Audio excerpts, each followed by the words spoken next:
you so much for joining me on, I think this is going to be episode 4 of my Beyond the Curve, the Curiosity podcast, talking with business people, people who interest me. And you and I met back when I was getting my broker's fingerprints and background check done. You That's did that right. for me. And then lo and behold, you became a member of our Rotary Club Yes, sir. and the Rotary on the Ridge in Lake Wales. But we're in Frostproof.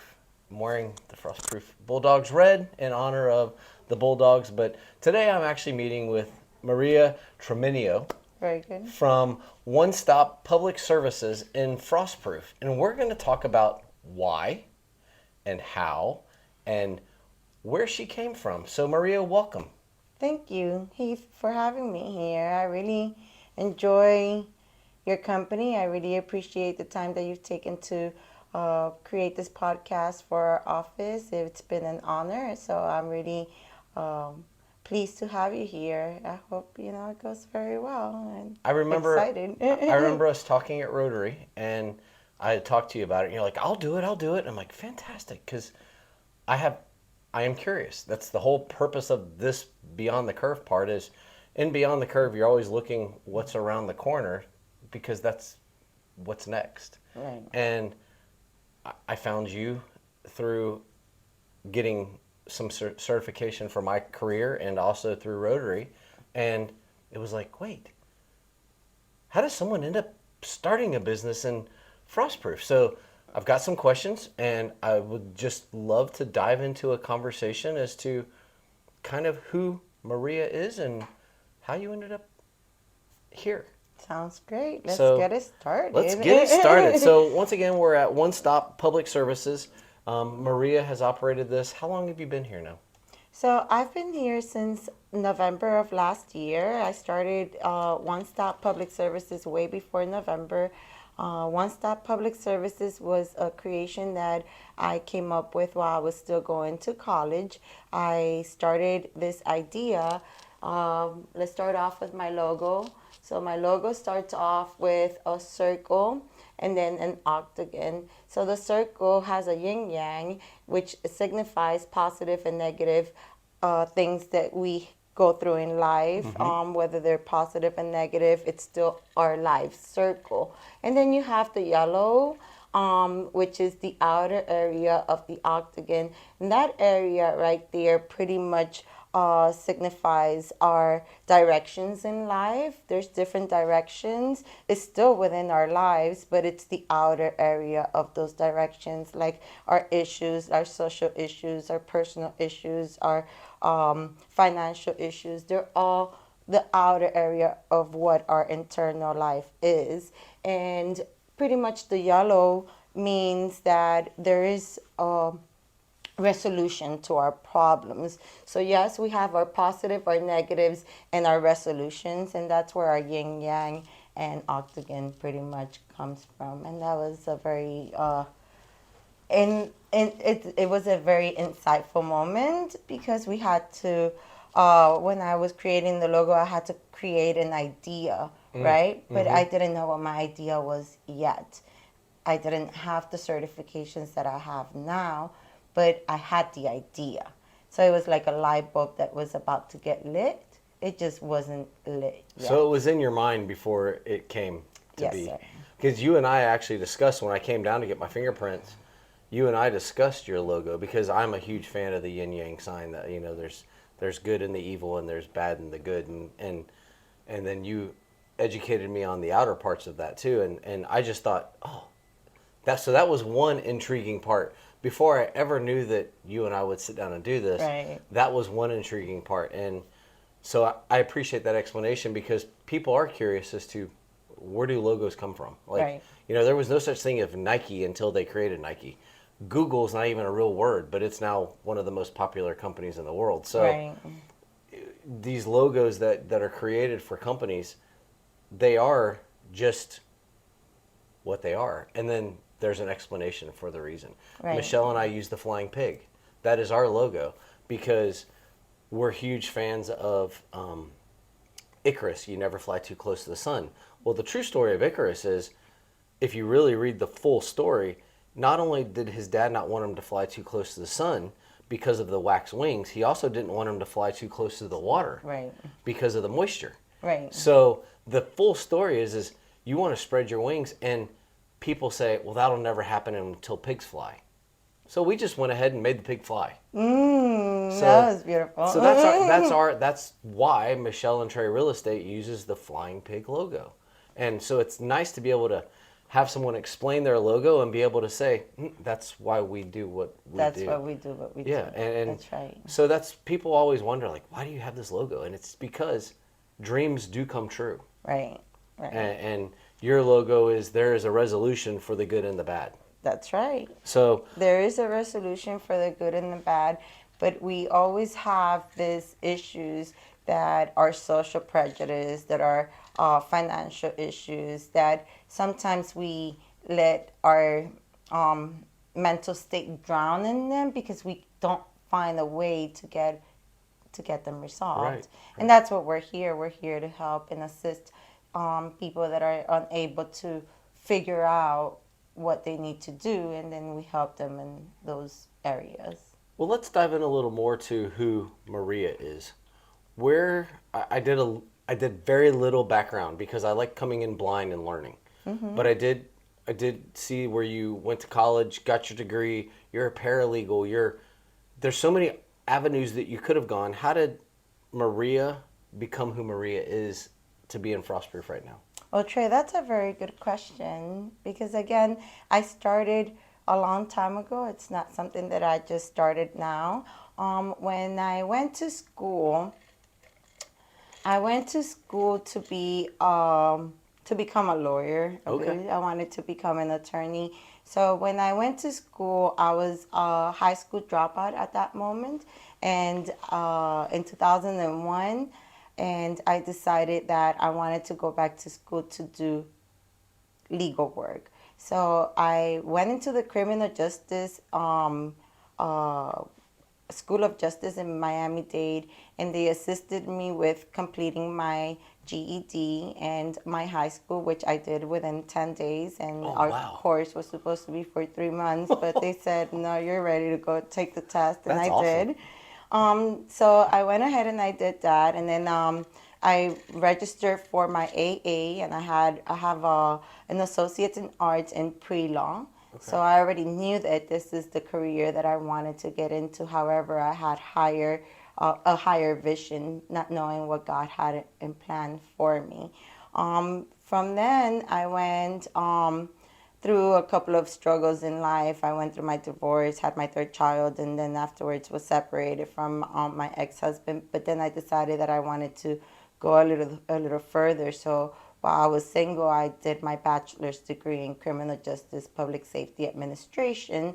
So my level of education is up to my bachelor's degree. However, I'm looking to get into a master's program or a PhD program to either become a professor in the future, teaching criminal justice, or becoming a mediator. But that's something that I'm still in the works of, which route do I want to continue going. So the struggles, we can dive in far, shallow. However, I don't care what they were. I care of how did those shape you? How did they shape you to want to do more? Because there's that story.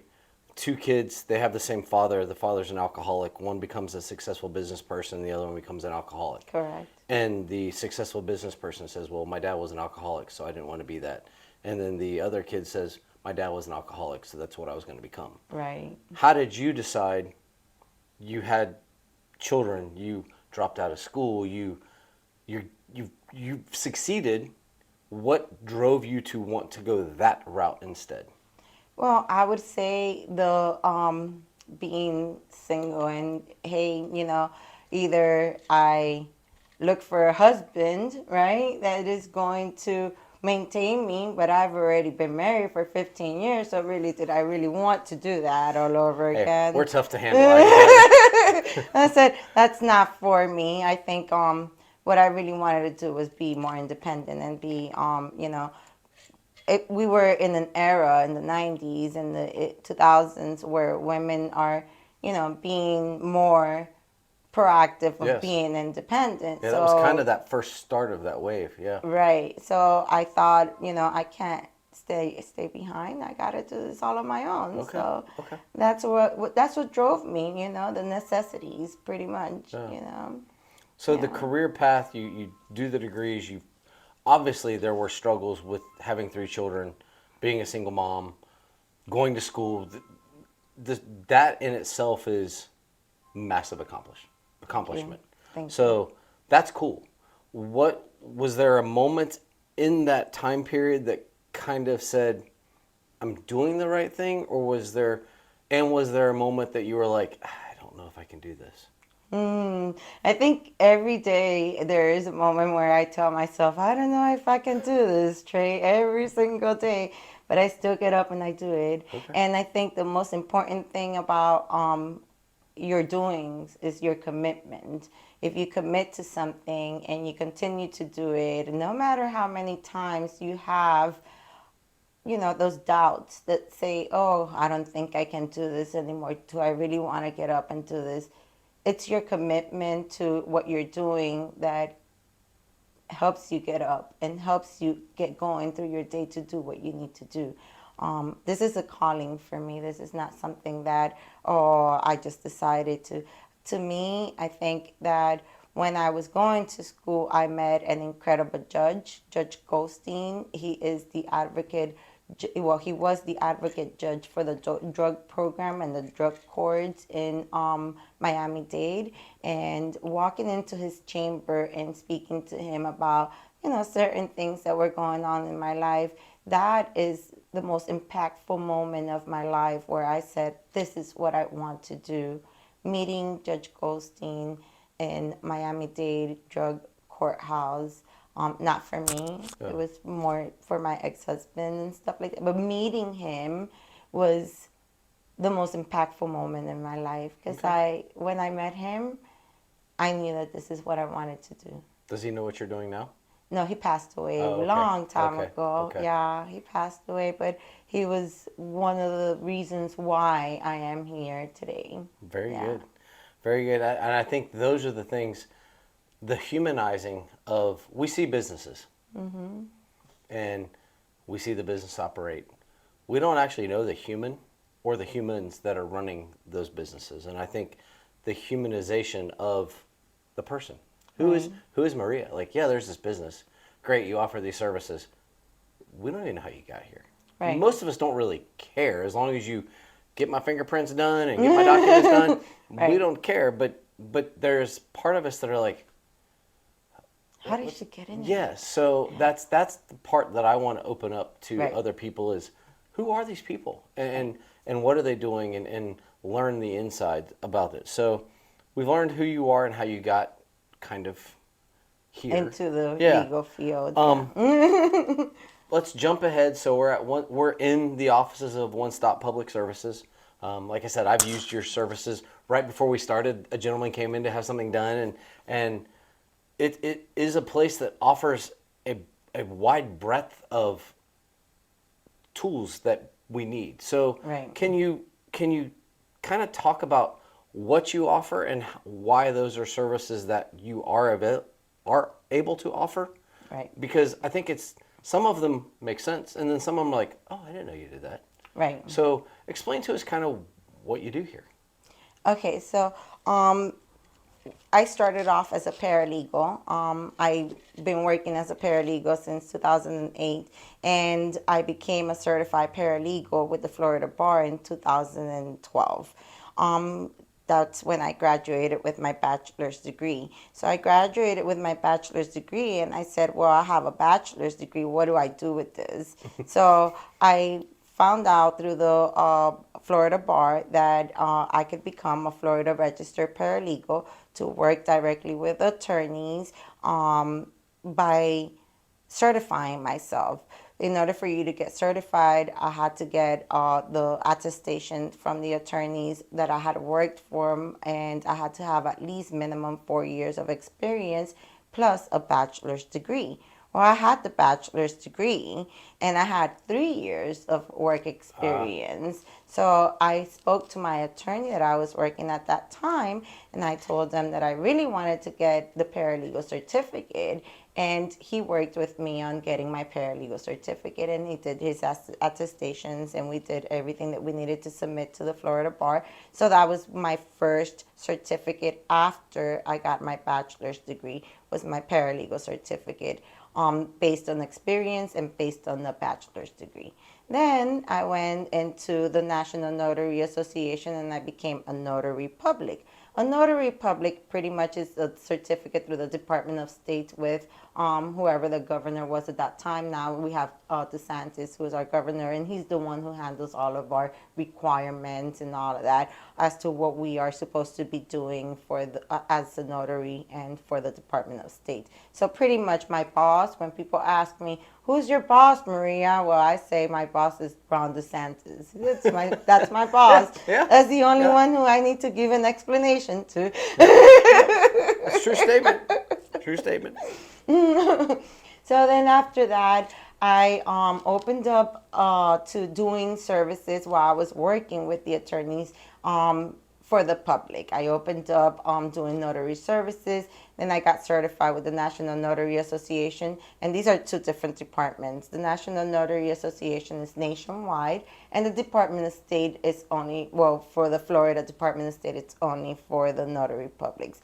But the Department of National Notary Association allows us to go a little broad with our certificates, which is doing closings for title agencies, real estate attorneys. So what we do is that we do closings. We receive your packages from the title agencies when you're buying or selling a home, and when we receive those, we schedule the appointment with you, and we are the ones who close your file. We send that to the title agency. The title agency sends all of the required documents to the lender, and then the lender does your closing for your property. So without a notary public, pretty much all those closings wouldn't occur.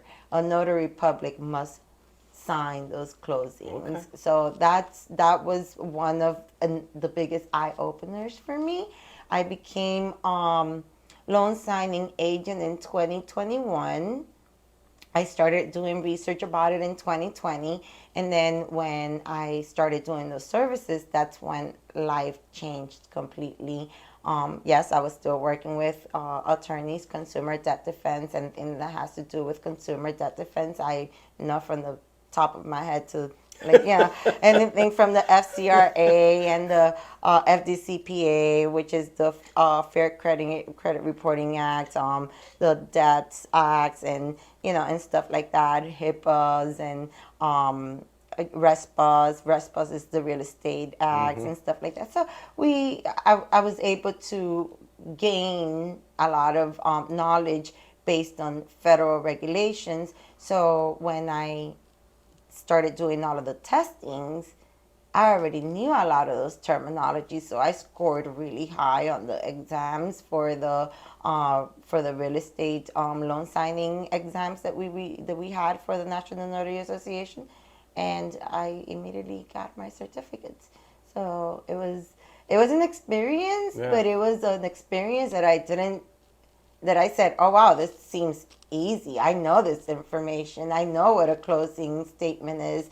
I know what a disclosure is. I know what a Patriot Act, what it entails, what my requirements were to verify your identifications, because I had already been doing that as a notary public and as a paralegal. So I already knew those terminologies, and it became a little easier. So they kind of fit in with one another. It kind of fit in with one So we've got the notary public, we've got the loan closing.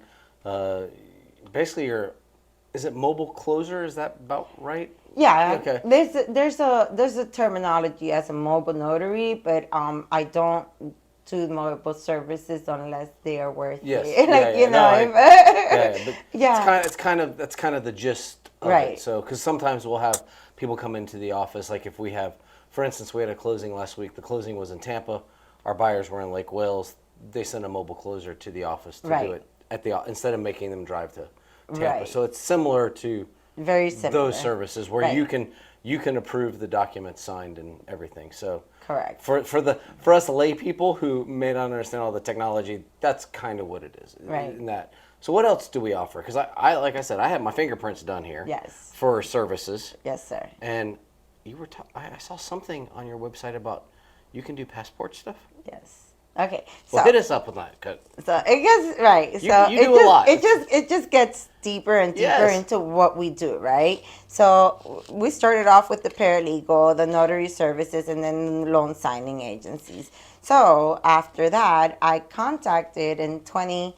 Let me see. We're in 2023, 2022. Okay, so at the end of 2021, I would say November, December. Before you go on, by the way, all successful businesses that start during times of crisis seem to explode and grow. When did you actually start this business? Last year in November. During the COVID stuff. Yeah. Well, Right technically, I started back in 2012, but officially, the business didn't start here in this location until November of 2022. Okay. So the dreams, the aspirations. So don't be scared. Like right now, we're going through a crazy time. If you got it and you want it, go get it. Go get Maria's it. a great Don't example stop. Maria's a great example of if the time is right, it's probably not right. When the time seems wrong, it's probably time. It's probably the time. So sorry, I didn't mean to stop you from there, but it just hit me that you were like, oh, yeah, I was thinking about this and with 2021, and I'm like, we were in the middle of a pandemic at that point. So Yes, sir. yes. We were in the middle of a pandemic, but from 2018, way before the pandemic, I was working remotely because I moved here. So I was working with my attorneys, and my attorneys were down south in South Florida. So, and I'm talking about Hollywood and Vero Beach, West Palm Beach. Those are the attorneys, the law firms. That's where they're at. The ones that I work with. So I was already working with the attorneys remotely, and I was doing the side work on, whether I was traveling to the signers or whatnot, or I was having people come to my house. There was a time that in the pandemic that I was having people come to my house, and I had a whole entire home office and all of that. But then I got tired of being home, and then I decided to contact this FBI agent who gave me an idea about doing fingerprints. And then I contacted this other agent who's a retired agent, and he told me, well, you need some certifications. And I said, what do I need? He said, well, are you a police officer or a sheriff? I said, no, I'm not.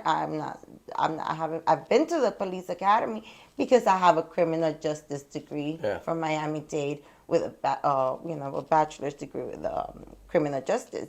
And he said, well, that's a foot in the door. Well, how about we start finding out if you could do this type of services? Yeah. And sure enough, we started doing research, and because of my degree, again, because of my bachelor's degree, I was able to get into the FDLE program and the FBI program to be able to be a vendor for the FDLE. And that's FDLE, it's for the Department of Law Enforcement. A lot of people ask me, who is the FDLE? Yeah. It's the Florida Department of Law Enforcement. So I do all of my fingerprints electronically through the Florida Department of Law Enforcement. The system automatically sends it to the FBI through the APHIS program. Then they send it back to the FDLE, and then from the FDLE, they send it to the department that's requesting the fingerprints. In your situation, it was the Department of Business and Regulations, right? The FLDBPR.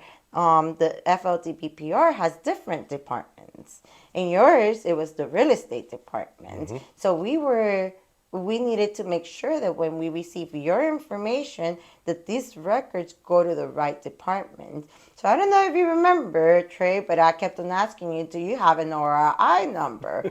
ORI, Oscar Romeo Igloo. Pretty much that's the number that we need to transfer your information to the appropriate department. Without that number, we can't do your fingerprints, and without your fingerprints, you can't get your license. No, and honestly, it was I'm old, so I remember rolling the fingers in ink and doing it. And now she's very gentle. You can clean your hands. It's digital. You don't have to get dirty anymore. That's right. And guess what? If you screw one up, you can just redo it. Yeah. And it's okay. And that is a great service. I don't think many people in this area realize, because for a lot of us to get stuff done, we have to go to Lakeland. Mm-hmm. Well, in this area, Lakeland's 45 minutes to an hour away. Mm-hmm. Guess what, guys? We have it here. You can literally drive 15 minutes if you're in Lake Wales, come down to Frostproof, go eat at one of the cool little restaurants, come down, see Maria, get your fingerprints done. And if you want a slaw burger, you can go to P&J's. P&J's, yeah. Yep, get a slaw burger and have some fun with life. But you can get all these done right here. So that's one of the reasons I wanted to come down too, is because you're here offering services that we can't get in our area most of the time. Right. So, all right, so we've got now our fingerprints. Yeah. And we did loan signing. Yeah, we did Where the are we loan at here? signing, the FD fingerprints, the paralegal, the notary public. Background checks. Background checks. Yes, that was another one. We did 2 types of background checks, Okay. and both of them are through the FDLE. Okay. So there's a level 1, which level 1 pretty means that we're going to do a background check statewide. So we do it through their system, but then I go a little in depth. I also do a check in the supervised offenders list, and I also do an additional search on any in any parolees list. So Okay. pretty much what that means is that I go to the Department of State and I check your name also to see if you're under parole, probation, which is a supervised, or if you've been incarcerated before, and it'll give me the criminal history and all of that. If you find my name, let me know, because I'm always curious. I'm going to say something. I don't go around checking unless you give me a purpose to. That's good. That's called honor. I appreciate that. But, Yeah. we all are curious. Yeah. So, I-9. What's I-9? Okay, so we are going back to this past year, right? So last year was when I did the FDLE with the fingerprints and all of that. So at the end of last year, this is already 2021, starting 22. So it's the year before last. Starting 2022, I said, I want to open up an office. So like that, I don't have people coming over to my house and, doing services from my house. We were just getting off the pandemic, and I had already been working in my house for about 4 years. So I said, I need an office. But what else can I offer? Mm-hmm. Notary services is not enough to have an office, right? But it's a license to open up an office is just not enough. That's not going to get you through the day. You have to add several additional services, right? So I contacted at that time Canon, and I said, I want to do a print shop in the middle of nowhere. And they laughed at me and they said, why would you want to do that? And I said, because every time I have to print a loan signing document, which is about 120 pages, I have to drive all the way to Sebring, which is 27 miles south, or all the way to Winter Haven, which is another 22 miles north, just to get copies. It's taking me 45 minutes to go, spending another 20 minutes at the print shop, another 45 minutes to come back. We're talking about 2.5 hours of just to go make copies. Yeah. So I said, is there anything closer? And I started finding out that there was a couple of print shops that at that time, I think Stacy's was closing. Almighty wasn't doing the printouts. They were just doing shirts at that moment. And I started going to different print shops to see what they did and what they offered, just in case there's competition. Yeah. You want to know who your competition is. For sure. You always want to know that. For sure. I check it out every day. Yeah. So I did that. I started doing legwork search. I do all of my research by myself. I pretty much go online. I create a list of where everything is at, and then I start driving to those locations and I meet people. And I am very I'm not a social butterfly, but when I'm adamant, I'm going for it. And I was adamant. I knew that this is what I wanted to do. So I went ahead and I went other routes. I didn't go with Canon, but I bought my printing uh, equipment. Okay. And that's how the print shop came on about. I have a graphics designer, a web designer, and all of that. So we were able to do our print system. And our print system pretty much has copies, printing, scans, and faxes. Faxes. People still fax. People still fax. Our latest client that you just Yeah. saw walk in, Yeah. that's what he came in for, to fax. Came to fax. Yes. Medical offices still require you to fax documents. Department of State offices still require you to fax documents. IRS still requires you to fax documents. I'm gonna laugh. You're gonna laugh. My mother needed some insurance claim stuff, and she's like, "I have to fax it." I said, "Mom, will they accept a file?" She's like, "You don't understand. It's too much to send." I'm like, "Michelle can make a zip file. Can it be scanned and emailed?" "Well, let me ask." "Oh yeah."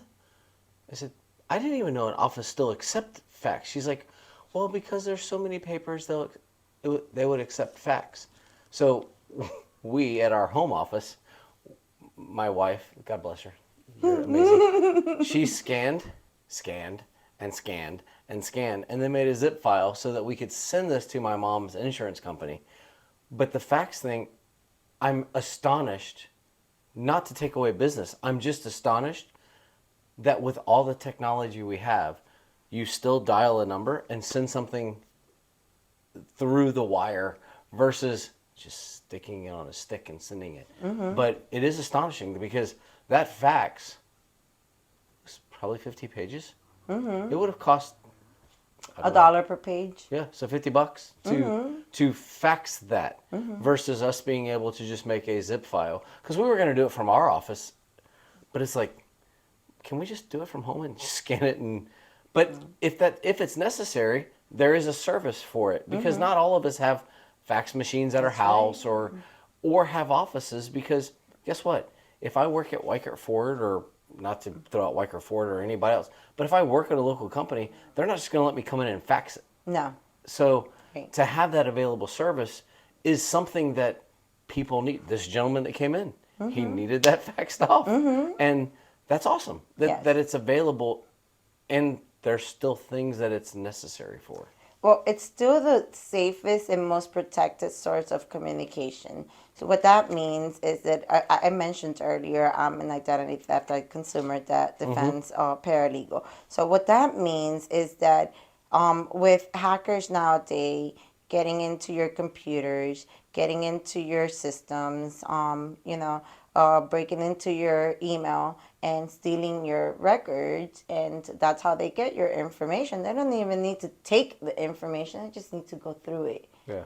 Faxes is still the most safest form of communication. Yeah. When doctors' offices are asking you to send in a fax, it's not because they want to make your life impossible. It's because those documents that you're faxing over to them contain the most personal information about you.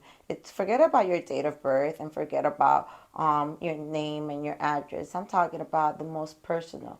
Talking about what illnesses you have, what diseases you have, what medications you're taking.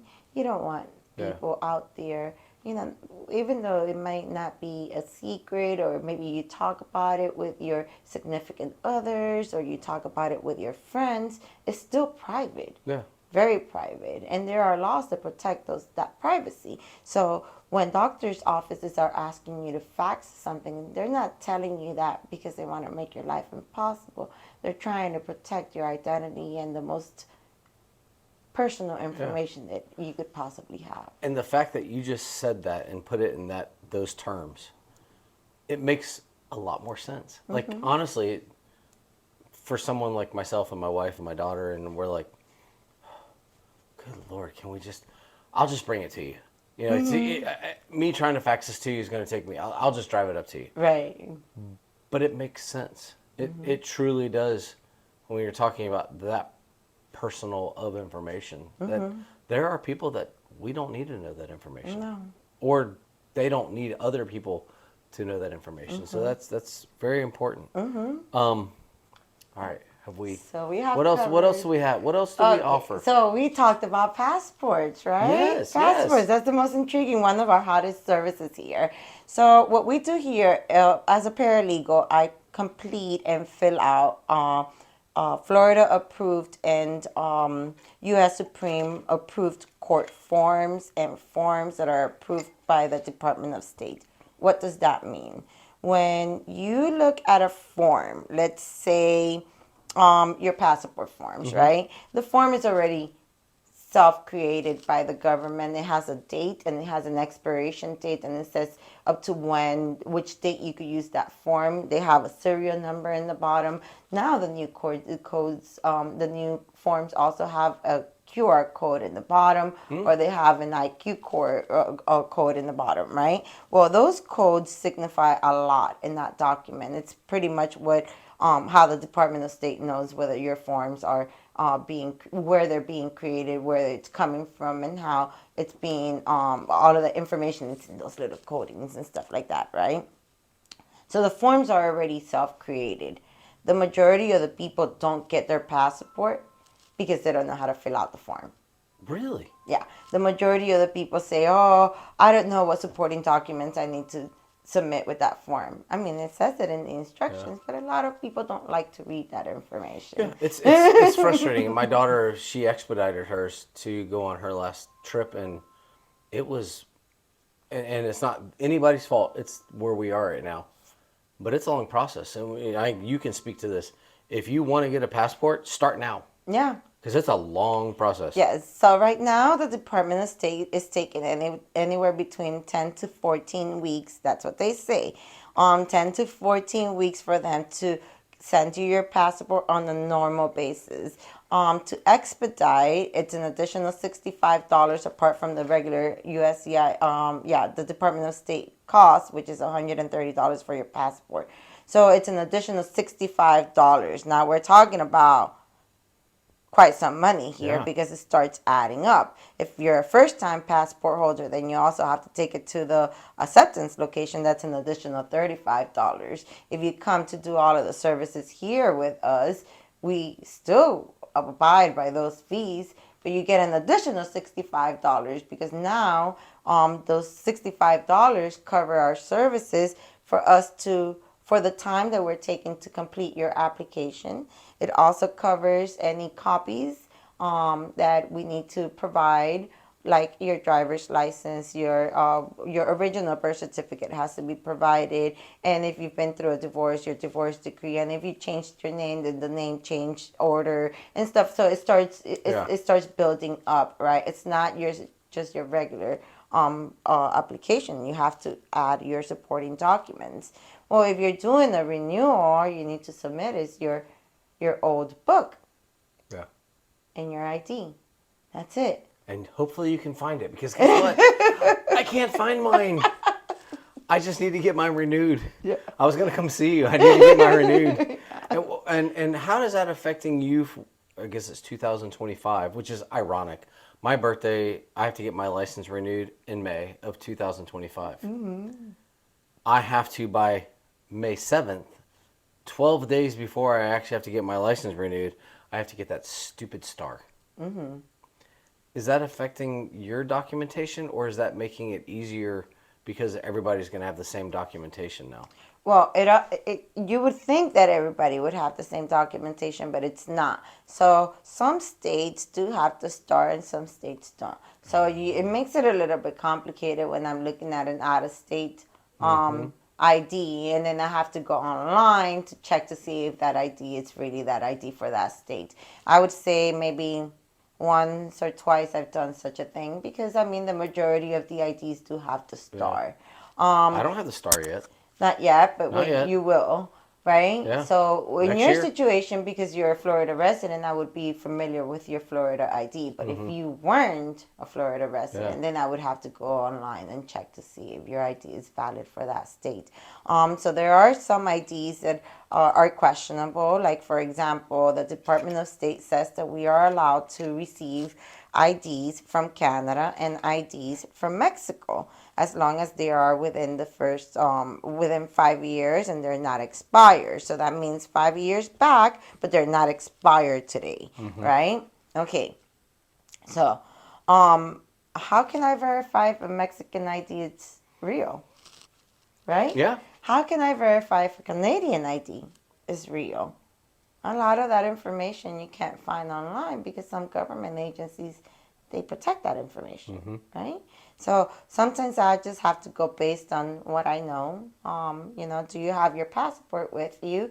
That you brought me, let's say you brought me an ID from Canada. Do you have your passport with you? And the person says no. It's like, how did you come into this country? So now I have to get into a little in Yeah. depth as to what your status, immigration status is. And that's one of the requirements that Ron DeSantis has reinforced as of July 1st.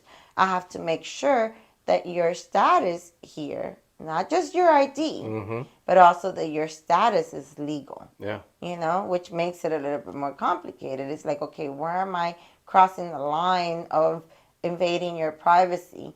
Where at this point, I'm just depending on Mr. DeSantis, If I get sued, well, he said, go ahead and check his immigration status. We're dealing that with real estate right now. Right. On the these people are not allowed to buy homes, Right.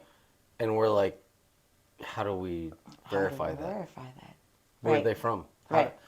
We're agents. We're just real estate agents. This person says I want to buy a home. You come to me and say you want to buy a home. Cool. I now have to ask where you're from. Right. How do I verify that? Okay. I'm just a real estate agent. Very good question, Trey. So this is where I-9 comes into play. I-9 is for employers only at this time. It's gonna have to change. It's gonna most probably and most likely going to change. I can't foresee the future, but I think it will, and I'll tell you why. Because of all of these regulations that they're implementing, saying that we need to verify and verify, right? There's this e-verify system, the e-verify system, which I was certified with last December of 2022.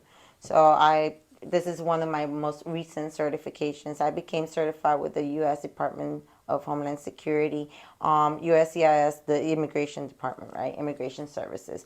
So the Immigration Services created this e-verify system. The e-verify system connects directly with the Department of Homeland Security and the Social Security Administration. Okay. So how do I check your ID? Okay. I'm not verifying if your ID is legitimate or not. I am just verifying that your name and your information is in the system. Okay. So at this point, when you're gonna give me, let's say, your I-9 form. Your I-9 form comes with your residency card and workers permit, Social Security card. That it just says workers permit. The working is allowed. He's not a U.S. citizen, but he has a permit to be in the United States, and he has a working permit. Okay, so now I get those records with your I-9 that you're the employer. You send me your employee's I-9 form with his Social Security that he has and the proof of ID that he has. I now bring this information. I log into the Department of Homeland Security of Immigration Services, and I input all of that information. And within seconds, Trey, the system will tell me whether you have changed your name and it needs to be corrected in your Social Security because it shows it in one format on your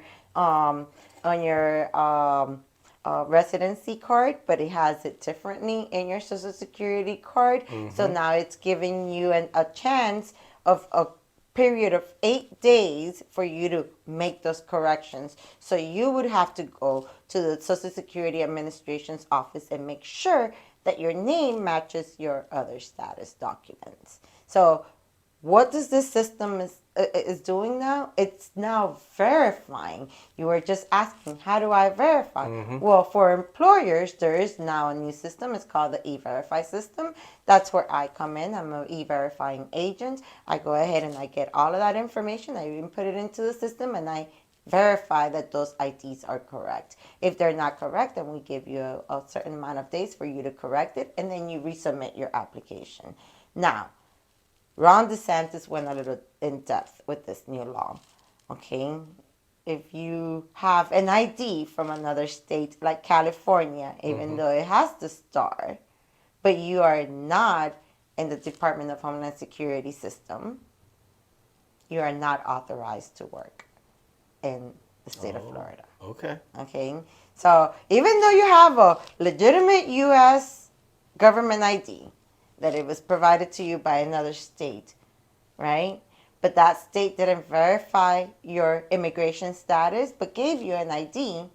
That doesn't mean you could use that ID in Florida. It's funny that you say that because, on a real quick twist, that's how it's going to be at airports too. Because, well, we flew to Detroit last week, and due to Mother Nature, not Detroit, but Mother Nature, Right. we were stuck in Detroit for a couple extra days. That's why this is today and not a week ago. My ticket was actually made with my wife's, inadvertently, the people that booked our tickets, was inadvertently made with my wife's birth date and not mine. My name, her birth date. Also, unbeknownst to us, they forgot to tell them that I was a male. So my birth date was wrong and I was a female. They fixed the birth date. That's how deep this information goes. They didn't want my boarding pass. I had a boarding pass that said William L. Heath III, hop on this plane. There was no boarding pass that matched my birthday. And then we started reading the information, and that's what we said, well, man, we're flying a little bit more now. I'm going to have to get my license before my license expires, and my wife is as well, because both of us do not have the star because we were in that last batch of, well, great. Or there's passport implications and different things. And so we were both like, you know what? Let's just start that process now. And you are that facility that can help that process. Which more than likely I will be probably coming down here to get my passport taken care of. So Sounds great. because it is, whether or not you're a red-blooded American and you just don't like it, is what it is. Yep. It If is you're what it going is. into an era that everything is connected. Yes. All of the government systems are now speaking to each Yes. other, which it wasn't like that before. And The I don't- immigration didn't know what Social Security was doing. Social Security didn't know what your immigration status was. They didn't really care as long as you had a worker's permit, you know. And well, that's when I worked in agriculture. I was not allowed to tell somebody that their ID was fake. Right. I just had to make sure that there was enough numbers. And that was, I'd walk into a field and someone would bring me a Social Security card with 8 numbers. And I'd say, hey, man, did one get scratched off? What happened? And they're like, oh, I'm sorry. And they'd run away. 15 minutes later, they'd come back and they'd have a new one. And all I could do is say, okay, well, I was born here, raised here. I'm an American. I'm a true-blooded redneck American. Guess what? If you want to hop on a plane, if you want to do stuff, you're going to have to do it. Or you're going to be one of those people that fights it. And it may work for you and it may not. But here's the thing. I just want to travel. I need to go to places I need to go to. And honestly, the passport thing, my international tennis players always had their passports with them. And they always were perturbed when they had to get visas, depending on where they were from. Honestly, just get a passport. And It'll save you a lot of yes, time. it's a great tool. You'll be amazed how many people have walked into our office obtaining a new passport renewing their passport. Ever since we started our services here, I would say just within this past month, about 8 or 9 new passport applications and about 3 or 4 renewals. But in the past year, I think we've done about almost close to 70 to 75 passports just in within this area, within just Frostproof area, Lake Wells area, and Avon Park area, Sebring. They've come to our office to get their passports either done.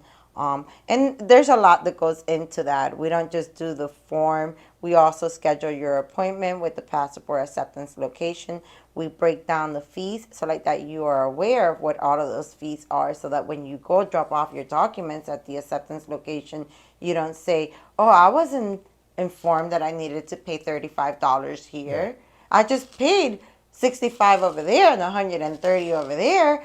I have to pay another 35 here. Well, yeah, we break that down to you. We inform you this is how much is going to be over here, and over there.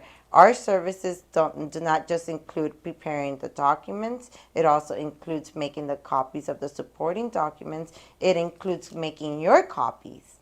Because the least thing you want to do is send out your original documents, like your birth certificate, over by mail to a Department of State up in Washington, and then it being disappeared. Like it's gone. They can't find your records because it was lost in the mail. Because some mail lady decided to put your mail in the back of her house and then shred all of that information or burn it out. So yeah, those are the little things that records do get lost. So you want to get a copy. Not only do we give you a physical copy of your records, we also scan it and send it over to your email. So now you have this information secured in your records.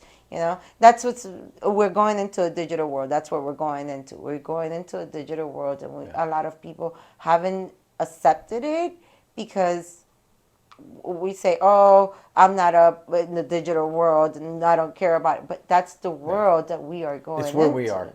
And I'm old school. I fight some things. Some things I just kind of, I have an iPhone. But there are some things like, oh, it's old school. But guess what? I've avoided the star until I have to have the star. Well, guess what? I want to travel next year. You have to. May 7th. If I don't have a star and I fly on May 8th, I'm not going to be able to fly. No, you won't even be able, even as a U.S. American citizen. You can't do it. You may not even be able to come back into the country. So it's one of those things like, is it the finger on society? Mm-hmm. But it is what it is. Mm-hmm. And you're offering the services to make it smoother. Right. Whether you agree with it or not, it is what it is. It is what it is. And if there's someone that can help you get through those, you can yell and tell her all about it. Mm-hmm. She's going to help you fill out the paperwork and make sure that you can go to Cancun. Like that's all. Her opinion doesn't matter, just like yours doesn't matter. This is what it is. I will tell you, I think it's ridiculous. I've been traveling all over the world and the country since I was knee-high to a grasshopper. Mm-hmm. And now all of a sudden I have to have a star on my license or I'm fake. I've lived in this state since I was born. Mm-hmm. But if I don't have a star, I'm not legit. Mm-hmm. I understand. I get it. Maria's here to help you. You can fuss. You can do everything, but get the stuff done. Mm-hmm. And I will say, just as a plus, get your passport. Yeah. That's just a bonus of, I don't care if you're never going to travel. It's just a bonus of having a document. If you need to get out of town quick, guess what you can do?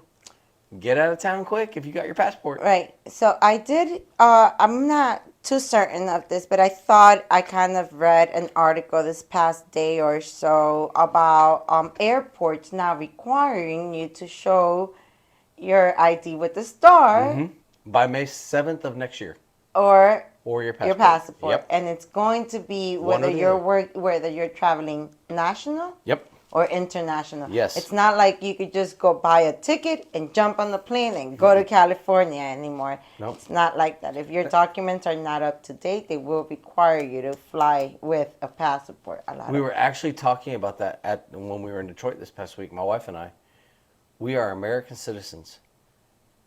And we either have to have this license with our thing on it, or I have to travel in my own country with my passport. I never, ever, ever thought I'd see that. But guess what?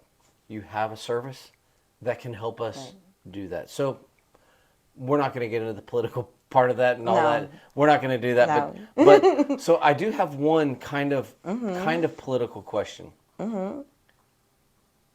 Latin American woman in good old boy town in Frostproof.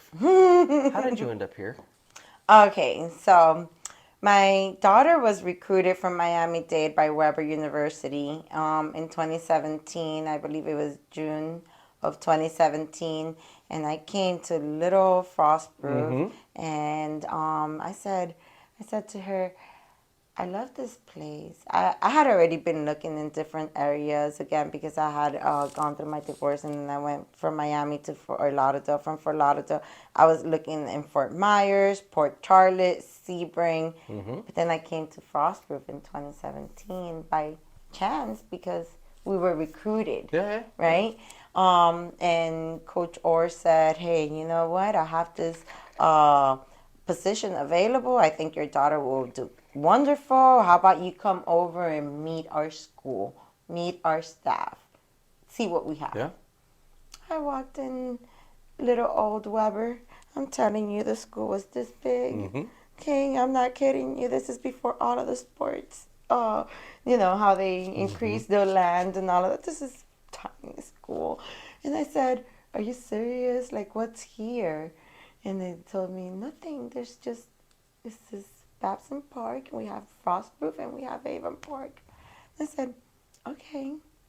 So I reached out to a realtor who also rented out her apartment to us, and we were living in Winter Haven on and off. I was still living in Fort Lauderdale, but my daughter was living here in Winter Haven when she was getting everything ready. So comes the end of July, we're renting the apartment, and I said to her, I'm going to sell everything I have, and I'm going to look for a house here. And she thought I was buying her a house here.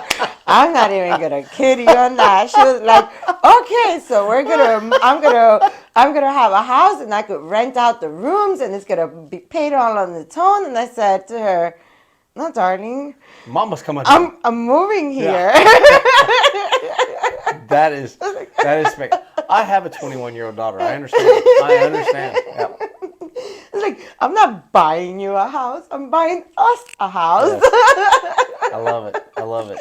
So that's exactly what I did. I went with one of the realtors in Winter Haven, Miss Tina Winters, and she's wonderful. I still do services with her.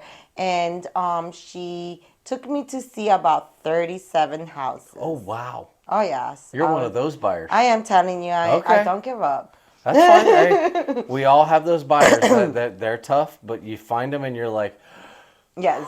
But I knew what I wanted. See, and those are the tough ones, the ones that know what they want. And if you know that you want a double garage, you want tiles instead of carpet, you know, those are the little things that makes the adventure an adventurous adventure. I am so thankful for my wife. Yes. So I knew what I wanted, and it was hard to find a house here in Central Florida that I'm allergic to rug, even though I have rug in this business.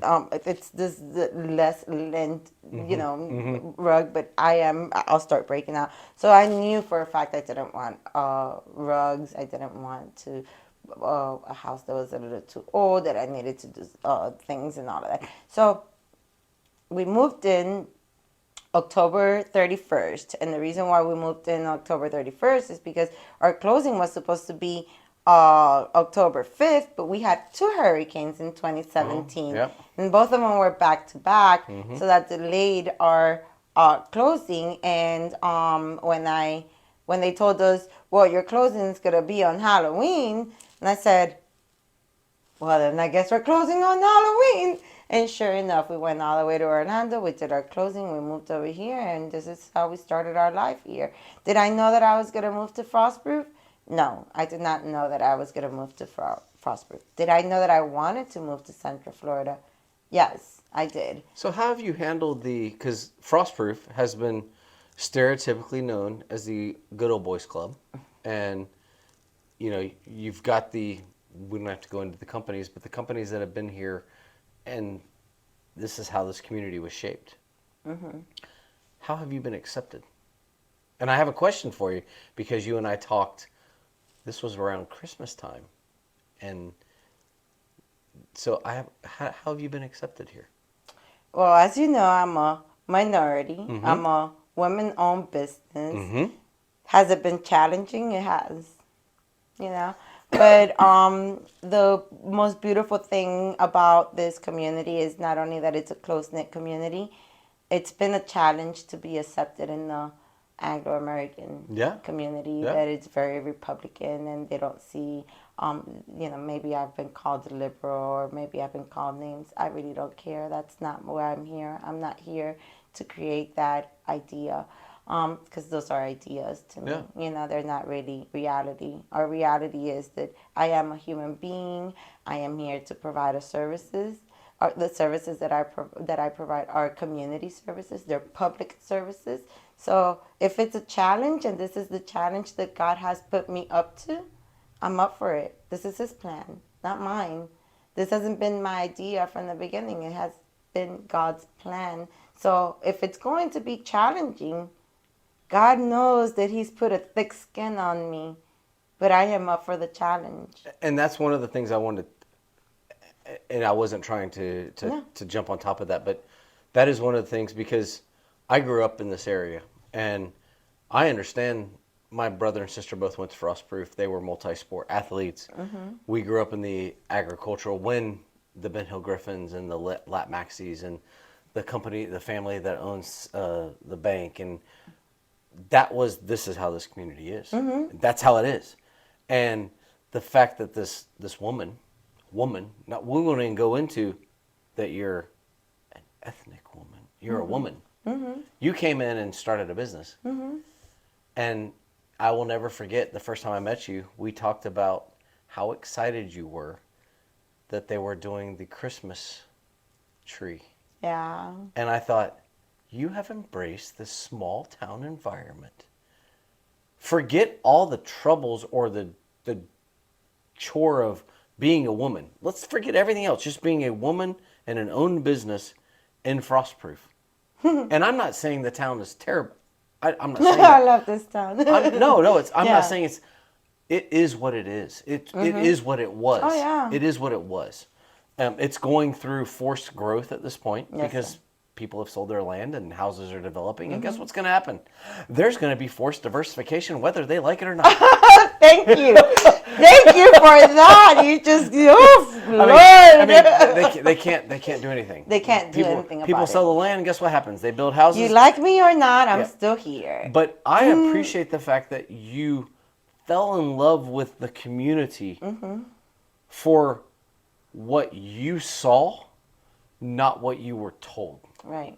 And I speak highly of, we come down here and eat, we come down here and shop, we do things. Frostproof is what Frostproof is. Excuse me. But the fact that you have had the stick-to-itiveness since 2017 to say, I want to be in Central Florida, I love this community. And now you run a business in, not only in Frostproof, in downtown. Like, you are downtown, on Main Street. Yes, sir. And that's the part that I find so, congratulations. Thank Congratulations. you. And Thank you. you are a pillar of the community, because you are involved in things outside of your office walls. Yes, sir. And that's the part that I enjoy. And I'm not trying to be political. The facts are the facts. Facts are the facts. You came into a position that is probably not the most friendly environment that was possible. But now you're here.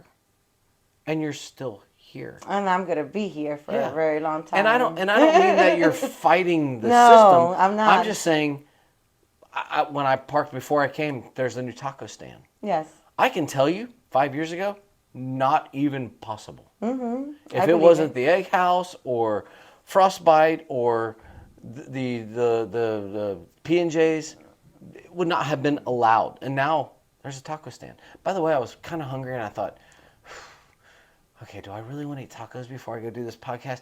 So I might stop on the way Oh, on the they're way out. wonderful. I do Yeah, the chicken tacos. yeah. So, Yeah. but those are I don't know if I don't want to say improvements because the town's nothing's wrong. That's the diversity that it's Diversification, entering. yes. Yeah, diversification. And Yes, sir. congratulations to the city for continuing to grow. Right. I guess we'll finish with this because we kind of talked about why. And I love the answer about you did it for the family. You did it for your daughter. I do like the fact that she thought, hey, this is cool for me. We just sold a house to a couple that bought the house for their son to live in and it's their investment piece. And I'm like, I wonder how the son feels about this. Like, is he think, hey, it's cool, it's my party pad, like my party pad. Yeah. It's an investment piece for them, but guess what? It's also this kid's got a chance to kind of figure out if he wants to be a homeowner or not. Yes, sir. And know the challenges that come with being a homeowner. Yes. We do a lot of notice of commencements here, which is, the notarizations for when you're putting up a fence or when you're doing a re-roof or and stuff like that. And we've noticed that the majority of the people that are coming in from other states like California, like New York, Ohio, and I've had quite a large amount of clients that are mostly from out of this little community, and they're always saying the same thing. Is it worth me being here? Like, what is there to do? There's nothing to do. Well, it all depends on how you feel and how you want to live your life. I knew I wanted to get out of the city. I knew I wanted to be in an environment that my services were going to be needed. So I knew that I wanted to be somewhere in Central Florida because Central Florida is one of our biggest challenges. Challenges. It's like you see low income communities in places that you didn't even know that existed. Yes. Like Frostproof. Yes. It's a very low income community. Our medium here is about $44,000 a year. Who can live off of $44,000 a year? Barely anybody can.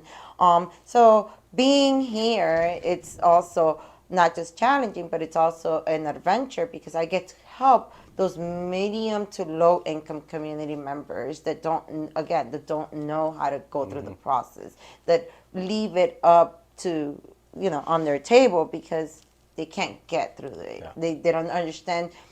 Perfect example, how to do a loan modification. A lot of people through the pandemic did a lot of refinances. Well, now they're doing loan modifications, right? To balance out their refinance and all of that. Well, some people don't know how to do that. Yeah. That's what we're here for. We get those forms directly from your bank, and we help you modify those your loan. Court forms, self-help court forms, something as simple as a name change petition. People don't understand what a petition is. They don't. What's a petition? Well, that's the first form that needs to get filed when you're going to change your name. So they don't know how to fill that out. That's what we're here for. We do court forms, immigration forms, power of attorneys, medical health care surrogates. All of those forms are very much needed. It's not just, oh, okay, I'm just going to go move into this place and try to figure out what the diversities are. It's more in depth. You have to figure out what the community needs. How do you educate them on that? How do you educate a public that you don't know exactly what they need? How do you educate the community so that they know, oh, if I do need this, right, Maria's here? Well, it's been one of our challenges, I would say, because how do I let people know not just what I do, but that I am here. Yeah. That I am here. Yeah. A lot of people don't know that we are here. a lot because our information doesn't get shared enough, or because our information it's not out there enough. So how do I put my name out there would be like the most reasonable question, right? And apart from social media and all of that, I do what's called farm marketing. So I go back to my clients that I've done services for. I create a spreadsheet and I advertise and I do mailers. Mind if I get up for a second No, so that no, I can no. show you one of my No, mailers please, that I'm working please. on? Okay, very good.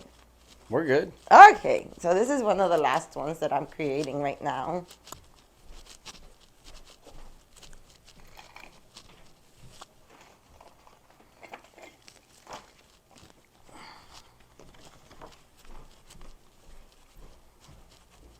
Thank you for your patience. No problem. I'm enjoying this. Yeah. Okay, so for our advertising, what I do sometimes is that I create my own mailers. Okay. My mailers right now are, for this month, they're going to have our employer agent services, the employer verification with the I-9s, and then in the back, it's going to have our other professional services, which is the paralegal services, the court forms, and then the print shop. Oh, we didn't talk about the print shop, but we could talk about the print shop later. So pretty much our mailers, we create them here in our office. I cut everything out myself. I will go ahead and I create the labels. I put in the labels and then I take them over to the post office with a stamp. How I create my list, pretty much I go back to all of my real estate. So I wouldn't be surprised if you receive one. So I go back to all of my real estate agents that I've worked with. I go back to all of my title agencies. I go back to all of my title and real estate attorneys. That's my first goal. That's my marketing goal right there. I go back to the title agencies, send all of these out. Then, remember, I'm doing all of this farm list. Yeah. I go through all of my notary logs. I have my notary log list with addresses and phone numbers. Now I have a list of marketing services that I could send this to. Then I also have my fingerprint list.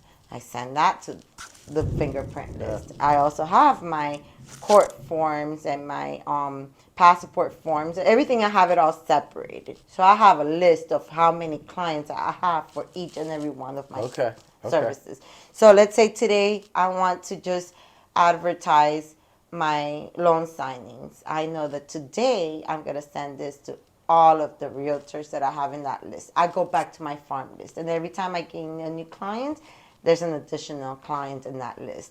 And that's how I market my items. Now, am I looking to market broad, market, because those are the businesses and those are the professionals. I'm looking now to start marketing to our direct community. Okay. Our community members. So lately, what I've been doing is that we have a food drive here every 2 weeks. Okay. So every 2 weeks, I print 250 flyers. These 250 flyers will say last week was a special on flyers. We are doing 100 flyers for $79.99, and then there's an additional discount for every other certain quantities that you get. I read your blog. I saw it. Yeah. Yeah, you can go online, look at their blog, and you can get the advertisement for Labor Day. Yeah, and I'm thinking of extending it to November, to Veterans Day, because we've been doing so good with it. But it's still up in the works, you know. I don't know if I may bring another special. I like to switch my specials around. Hey, That's the part beauty. You own it. That's the beauty of having so many services. Today I could do a special on business cards or flyers. Tomorrow I could do a special on fingerprints, and the day after that I could do maybe a 10% off on each and every one of the notarizations. That's $1 off every notary. It's $10 per notary, so that's $1 off. Comes out to $9. You're saving yourself $1. Yeah. You know, so there are methods that I use. These are my methods. That doesn't mean that they're everybody's methods. What works for me may not work for you. What works for you may not work for me. And that's very important to know that when you're putting yourself out there. Do we use other services? Yes, we do. We have the Frostproof map. We have the Lake Wales Chamber of Commerce. We're currently not with the Frostproof Chamber of Commerce, but that's a whole totally different story. But we were, and we are with the Rotary Club, and the Rotary Club has opened up a lot more doors for us. I'm also in the Women's in Business organization in Polk County, Okay. and I can't join that one. yeah, yeah. So we're in the WIB for Polk County. We're in Polk Source. So if you're an employer looking for services, you'll be able to find us there. We are in the FDLE website. So meaning if you know how when you went to look for an agency that did fingerprints, you had to go through that website. We are there. Okay. We cover Highlands, Polk County, and Hardy County. We are also in America's Famous Book from here down to Lake Placid, because from here up to Davenport, we advertise through other methods, Okay. which is, the chambers and stuff like that. So from here north, we do chambers. From here south, we do marketing with the famous American book. Okay. So there are different methods that we let people know that we are here. However, it's not enough. Yeah. Marketing is never enough. And it's just tough because you can only be in so many places at one time. Yes. You can, and that person that you meet at Harvey's, well, I don't even know if it's Harvey's anymore, where you meet at Harvey's, they're not going to remember what you do. Oh, yeah, they have a business, they do something, but you're so diversified that, like, when Michelle and I go meet people, we're in real estate. There's not that much that we can do. We're in real estate. For you, there's such a variety of services that you offer that it's, can you do that? You know what? If you don't know, call. Right. Just call and ask. Right. And if not, I'm sure you know someone that can. The only things that we cannot do, and it's very important that we do mention this because I'm required to mention it by the Florida Bar and by the National Notary Association. The only things that we cannot do here is give you legal advice. We cannot represent you in any immigration cases. We cannot represent you in court. We cannot tell you what to do. You can tell us what to do. If I ask you in this form, it says, what's your name? And you tell me, Joseph, whatever it is, I have to go based on what you're telling me. I can't say, no, that's not your name, Trey. That's not your name. I know your real name, but I'm not going to tell you what your real name is because I need you to tell me that. So when I ask, what's your address? Because, those are the main things that the forms will ask. What's your name? What's your address? What's your phone number? Your email? I ask those questions according to what the form says. If the form says, what's your physical address? I'll say, what's your physical address? So I have to make sure that I go step by step, and I don't give you legal advice. I can't tell you how to do your application. I can't tell you what to submit. Sounds a lot like real estate. Yeah. We can't give you legal advice either. No. We always say, if you need that, consult an attorney. Just FYI, before we finish up, if you are hearing those crazy loud noises, Garth Brooks is either the thunder is rolling, or the Doors are Riders on the Storm, Doors are riding or on the maybe the Who, Rain on Me. So you have your choice. But yes, we're in the middle of a approaching hurricane. I heard. And Maria and I just wanted to knock this out. So we are fighting through the elements. If the lights go out, we're going to finish this in the dark. But I only have one more question. Yes, sir. We've talked about a lot. Yes, sir. What's the goal? What's the end goal with all this? The end goal is to be able to, again, to provide the services to the people that are unable to get through the process. Okay. That is my goal. My goal, and it has been my goal since I started One Stop Public Services, is to be able to provide a service to our community, to our lower income community. Mm-hmm. Yes, we do provide services to, businesses, business owners and all of that, but our main goal is to be able to have this diversity of community members be able to succeed on the things that they need, even if it's just a simple oh, I need to apply for food stamps.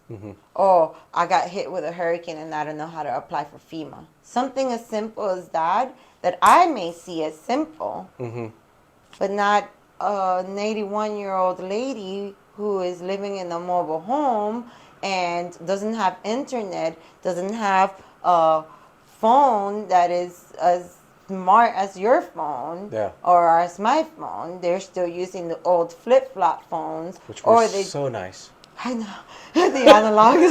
They're so nice. Or they still have house phones Yes. because they can't afford a cell phone. So those are the type of people that we are helping. Okay. And believe it or not, my ultimate goal is to continue to help our members of our society, because they can't be left behind. Yeah. They can't be left behind. Somebody has to do the job. Somebody has to help them. Yeah. You know.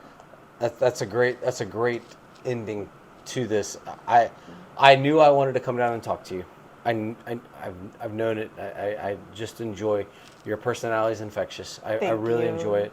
Is there anything I didn't ask you that you want me to ask you, or you were hoping I would ask you? I think we covered a lot. Okay. I think we covered a lot as to why I'm here, what my purpose is, what our services are, how I got here. So I really want to thank you for giving me this opportunity again. I mean, I've never had this podcast.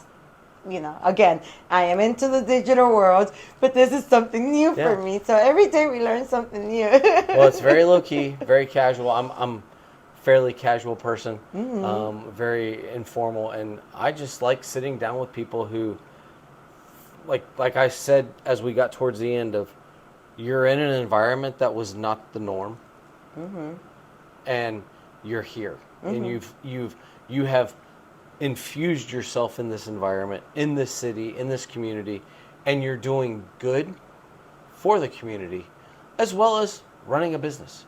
And there's nothing wrong with doing good and earning a life. That's right. So, congratulations. Thank you. I would like to thank Maria. We see each other on Monday nights at Rotary on the Ridge in Lake Wales. But if you need services and you don't know if it's a service that Maria can offer, just reach out to her. The One Stop Public Services. Reach out to her. You can find her on Facebook. They have a web page. They actually do have a blog. And you can go online and you can see it. Stop in, see them. I got my fingerprints and background check done for my broker's license. So it's guess what? It's here. Yeah. You If don't you're have from to Lake travel all Wales- the way to Lakeland. Yeah, if you're from Lake Wales or Sebring or in that area, honestly, it's really convenient because for us, I was having to go to Lakeland to do everything, and it's really nice. So I want to thank you very much for joining me. Thank you so very Thank much. you. I appreciate it. I appreciate you too. This has been the Beyond the Curve, the Curiosity Podcast, sponsored by Michelle and Trey Real Estate. Yes, the storm must be approaching It must be. because we can definitely hear it outside, and we'll see you at the next episode. Bye-bye. Oh, before we leave, before we leave, I want to say thank you to our audience who will be looking at these videos, and I appreciate you guys. So again, my name is Maria Triminio. I'm the owner of One Stop Public Services. I am located at 115 East Wall Street, Frostproof, Florida. Our phone number is 863-9. What is it? 949-0579. Our email address is onestoppublicservices@gmail.com, and our website is www.onestoppublicservices.com. Come and visit us whenever you're in town, or visit our website. It's still in the works with the printing and the scanning page. I don't know if you noticed that, but it's gonna happen soon. No, and that's a great service to offer, and honestly, it's downtown Frostproof. If you like little old towns, Frostproof is a little old town. Yes, sir. And if you turn on Main Street and literally drive downtown, when I was sitting here, I took a picture of the train passing by. You did? Yes, Oh, that's so adorable. Yeah, and it's like the train literally comes downtown. Yeah. And it goes by. Yeah. And that's this community. Mm-hmm. And that's where Frostproof is. That's where you've ingrained yourself, and that's where you've started this business. Yeah, and I'm loving it. Yeah. I really love it here. Yeah. So, again, thank you guys for watching, and we will see you all next time. Bye-bye. Bye-bye.